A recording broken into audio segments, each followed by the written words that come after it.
Gracias, Juana. Ahora yo continuaré con la presentación de nuestra línea del tiempo sobre el pensamiento económico a lo largo de la historia. A lo largo del video iré explicando cada corriente de forma cronológica, resaltando sus autores más representativos, sus ideas clave, los aportes que hicieron al desarrollo de la economía. Bueno, empezaré hablándoles sobre el socialismo. Este se da desde el siglo XIX en la edad contemporánea. Uno de sus orígenes y motivaciones fueron la reacción al capitalismo industrial, que concentraba la riqueza en manos de pocos empresarios, mientras los trabajadores eran sobreexplotados y vivían en miseria. Inspirado en la igualdad como principio central, igualdad económica, política, social. Incluye tanto propuestas para una reforma total del sistema como formas de coexistencia parcial dentro del sistema económico dominante. Dentro de esto encontramos el socialismo utópico, que se dice que empieza desde 1815 a 1848 con autores como Saint-Simon, Charles Fourier, Robert Owen.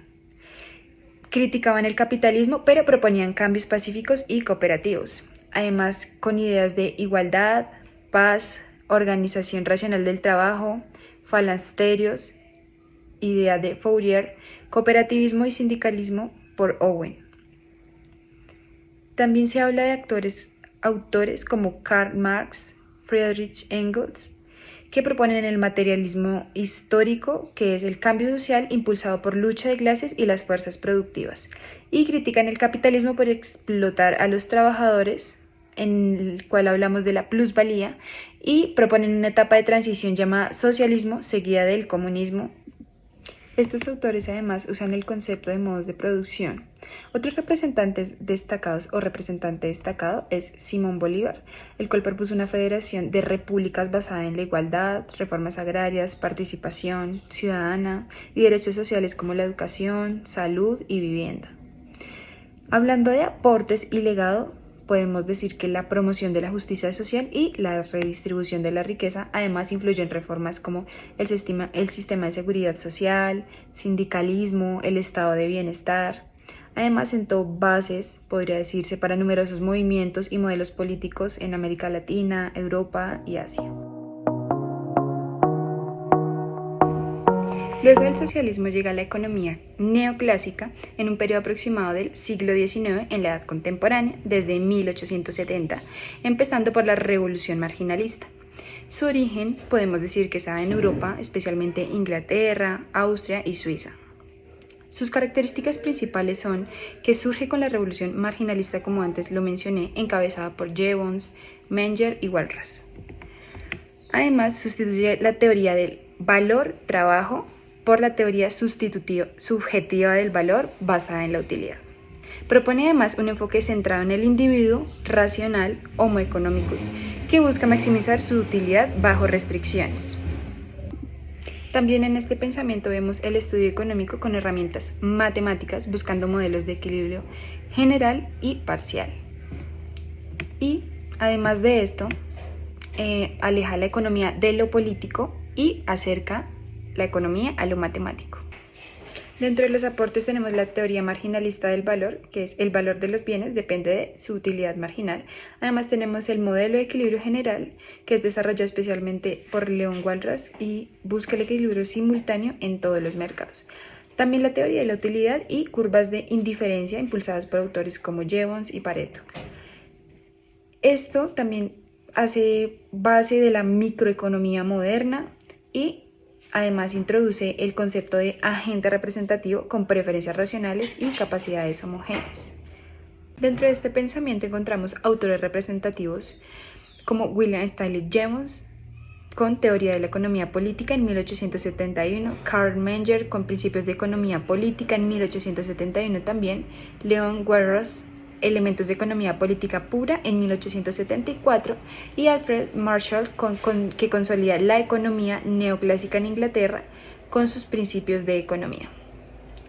Podemos hablar de escuelas derivadas como escuela inglesa, escuela austriaca, escuela de Lausana. Luego, hablando del pensamiento keynesiano o la economía keynesiana, hablamos de que fue en un periodo aproximado del siglo XIX en la edad contemporánea, desde 1936, como obra central la teoría general del empleo y el interés y el dinero de Keynes. En contexto histórico, este surge como respuesta a la Gran Depresión de 1929 y, además, rechaza la idea de que existan mecanismos automáticos de ajuste en el mercado que garanticen el pleno empleo. Como características principales encontramos que el equilibrio con desempleo es posible, puede haber equilibrio sin pleno empleo.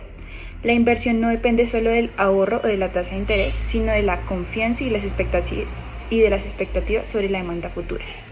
Critica la reducción de salarios como la solución a la crisis, reduce aún más la demanda y empeora la recesión. Afirma que el interés mide la preferencia por la liquidez y que el dinero sí tiene un papel activo en la economía.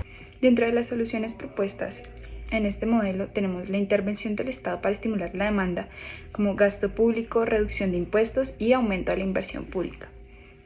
En recesiones severas se justifica incluso el déficit fiscal financiado con emisión monetaria, si eso reactiva la producción. Famosa frase, el Estado podría contratar trabajadores para abrir y tapar huecos si eso reactiva el empleo y el consumo. Entonces nos encontramos con autores representativos como John Maynard Keynes, de 1883 a 1943, que es tomado como fundador de la escuela. También influyeron y extendieron sus ideas autores como John Robinson, Paul Davidson, Nicholas Kelder.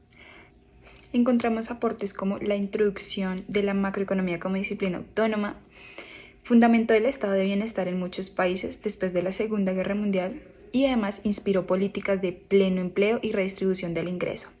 Dio origen a la economía del desarrollo que reconoce que los países pobres necesitan intervención estatal para salir del atraso.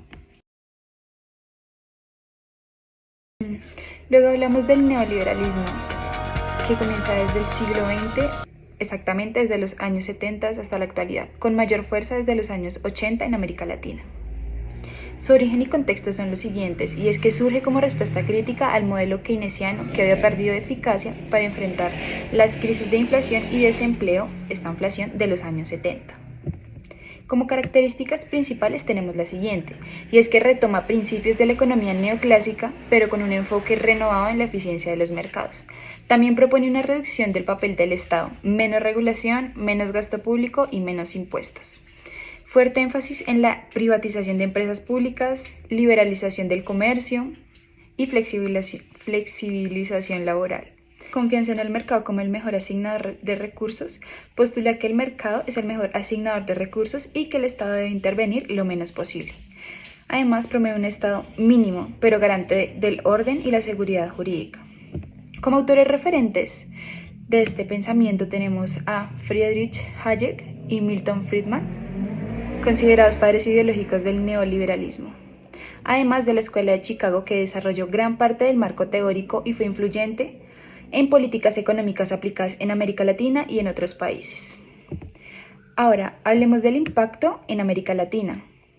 En la aplicación de reformas estructurales en los años 80 y 90, por ejemplo, ajustes estructurales, apertura económica, privatizaciones.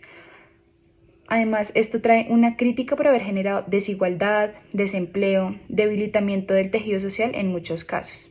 Dentro de nuestros aportes y consecuencias, tenemos que introdujo políticas de estabilización macroeconómica y control de la inflación. Además, redefinió la relación entre Estado y mercado.